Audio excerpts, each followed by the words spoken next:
Herb Brooks. Yes. You played for him. Right. We all know the 1980 speech that he gave. Was he that inspirational all the time? Oh, I believe he was. I think it was more towards young players. Okay. When he became a coach in the NHL, it was a little different. A little different. And you're talking with man on man. You're not talking man with boys, right? Young men.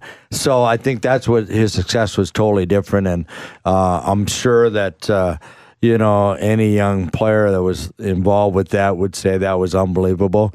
The whole miracle on ice, the whole thing, and I was watching on TV as well, and it was just great. It changed the way hockey is today.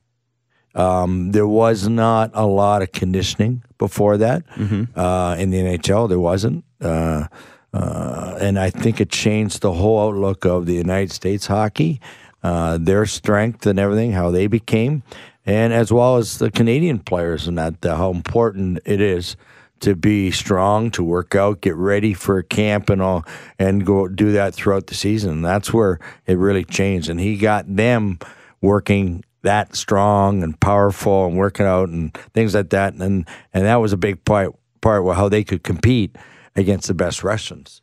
And I believe that's why they won.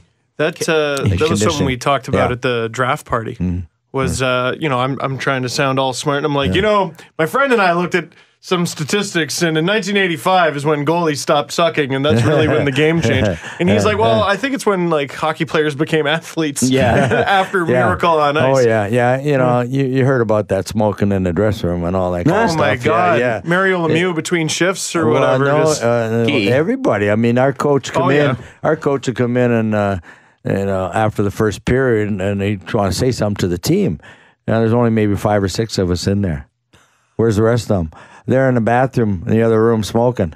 Unbelievable. Oh, guys are smoking, yeah. Wow. I think it was true, if I not remember the story, but Big Al. Yeah. In Maple Leaf Gardens. I think it was Brophy was coaching him, and he wasn't playing well, and he sent him to the end of the bench where they have the seats right beside the bench, the spectators, and it was open, and he sat on it. He told his trainer to go get him a cigarette, and he lit it up, I believe, right there on the bench. He used to light his smokes with his blowtorch for curving sticks. He doesn't smoke anymore. No. Can I just bring it back? There you go. Okay, this is Dennis being modest again. So he mentioned he played for Herb Brooks, but this is Dennis being modest again, and this was kind of like doing our interviews. So he'd say, yeah, Herb was great, but I'd say, well, tell me more about Herb. You're basically talking to a guy who was the de facto assistant coach for Herb when he was injured after he blocked that shot. So Herb kind of says to Dennis, you can take it over. Well, yeah, I kind of like, because, you got the games and that, so you're pretty much, so I would go into before the game and it was probably about, he'd come in at 5 o'clock and I get in about 5:15 and sit down and we talk, and he'd ask me to look at different things for the game, help him out, look at the other team or in between periods, come down and tell me and all that. So I'm sitting there and then all of a sudden I looked at him. I go, "What's the matter?" He goes, "Well, I'm just waiting for a phone call." I said, "What kind of phone call?" "I'm waiting for Lou Nanne to call me to tell me who's playing." I go, "What do you mean who's playing? You're the coach." "Yeah, I know, but Lou Nanne's the general manager. He's the one that is going to tell me who we're going to play," and that's exactly what happened. Yeah. Whoa. So certain guys, if you weren't playing, if you weren't playing well during the game, guess what? You weren't playing. Because Lou Nanne's going down now. So they had a hard time working together. I would imagine. Lou Nanne, that was the success of Minnesota hockey. Lou Nanne was involved. Herb Brooks was involved. A few other named gentlemen were involved. And Mariucci. John Mariucci was famous.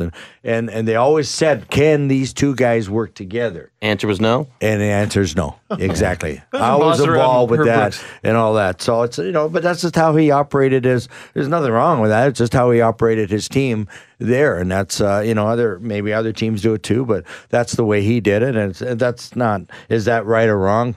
Who knows? But it was what it was. Yeah, exactly.